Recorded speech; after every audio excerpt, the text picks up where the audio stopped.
finger seems to have a life of its own. Not working. Not searching. Just scrolling.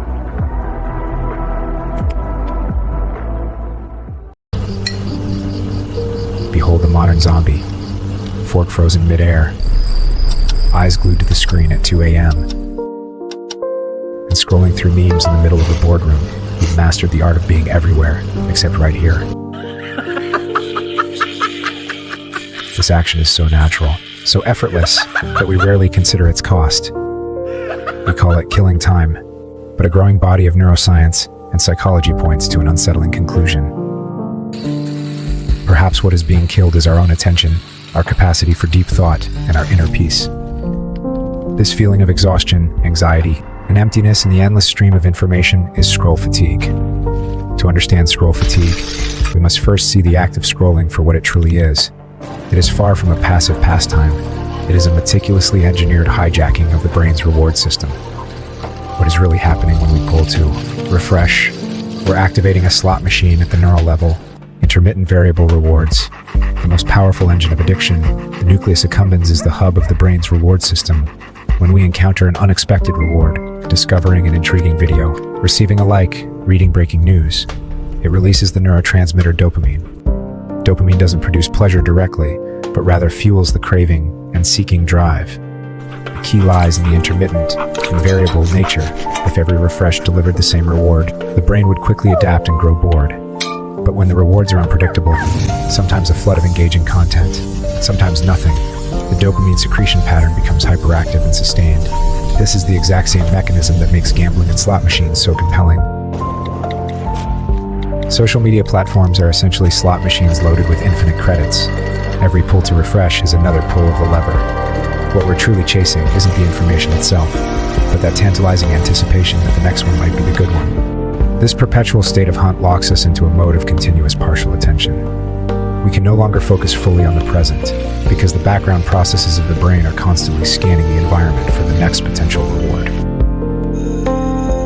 This leads to the fragmentation of cognitive function. Our train of thought is no longer a coherent river, but is carved into countless, isolated puddles. Research shows this state significantly reduces our working memory capacity and complex problem-solving ability. We feel busy, yet are profoundly inefficient. If it were merely about desire, it wouldn't be so exhausting.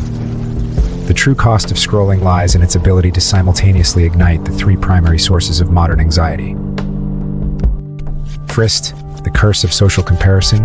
What we scroll through is a perfect world, filtered by algorithms and meticulously curated by users. Sunday, drenched beaches, promotions and raises, perfect bodies, harmonious families. This content appears randomly within the intermittent reward mechanism, constantly providing us with a benchmark for upward comparison. According to social comparison theory, this act of comparing ourselves to others who seem superior is a breeding ground for anxiety, envy, and feelings of inferiority. We are unconsciously engaged in a race. We can never win, pitting our real, mundane, and challenging daily lives against the curated highlight reels of others' existence. Second, the fear of missing out. FOMO is amplified infinitely by algorithms during scrolling. Our feeds ensure we are perpetually exposed to lives we don't have, parties we didn't attend, and trending knowledge we haven't mastered.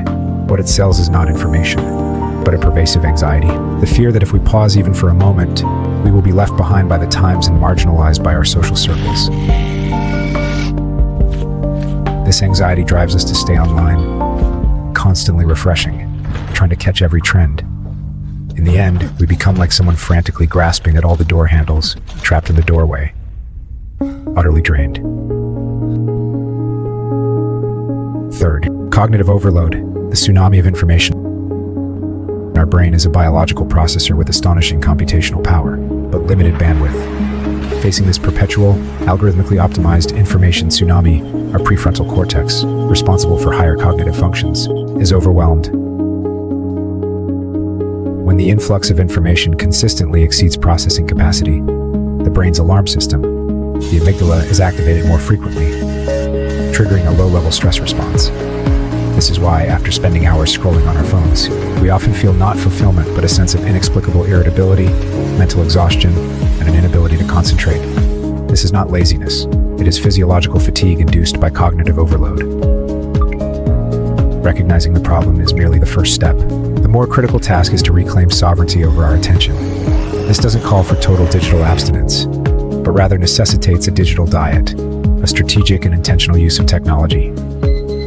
First, silencing the summoning bell. Reclaiming cognitive sovereignty, the most immediate and effective measure is to turn off all non-essential push notifications. Every notification is a system-sanctioned interruption of your cognitive resources. Research indicates that this single act of disabling notifications can significantly reduce stress levels and the frequency of distraction. Transform your phone from a master that summons you at will back into a tool that awaits your use. Second, implement a digital curfew. Guard sleep in mind. Establish a 1-hour screen-free period before bed. The blue light emitted by phones, tablets, and computer screens suppresses melatonin production, disrupting sleep cycles. More importantly, this offline time allows the default mode network, DMN, to fully activate, a critical period for self-reflection, memory consolidation, and creative thinking. Insight often emerges from idle wandering, not from the saturation of information overload. Third, practice single tasking. Train your focus muscle. Schedule several phone-free deep work sessions each day. You can use the Pomodoro technique, 25 minutes of focus plus 5 minutes of rest, and place your phone in another room. Initially, you may feel restless. This is your brain's withdrawal response from dopamine stimulation. Persist, and you will rediscover that the state of complete immersion in a single task, the flow state, delivers a satisfaction far greater than the sum of all fragmented stimuli. Fourth, replace virtual connection with real-world bonds.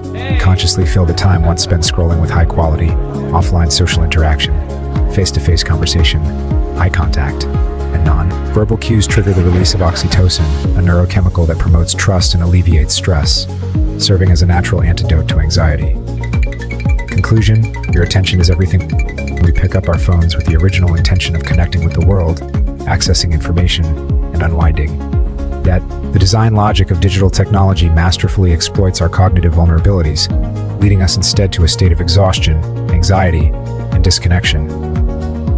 The ultimate paradox of scrolling fatigue is this: we stay constantly connected for fear of being left behind by the world, yet in this very process, we end up abandoning ourselves. We lose the capacity to be alone with our own thoughts, the sensitivity to perceive the subtleties of the real world, and the depth and creativity that can only be born from moments of boredom. So next time, the moment your finger instinctively reaches for the screen, pause for just 1 second and ask yourself this crucial question: am I using it, or is it using me? Please remember, in this era where attention is highly commercialized, your focus is your most scarce and valuable asset. Where you direct your attention is where you shape your life.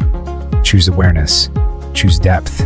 Start by consciously putting down your phone just once. A true subscription is a choice. A vote for change. Now, turn that choice into action. Subscribe here, and let's take the first step toward our better selves together.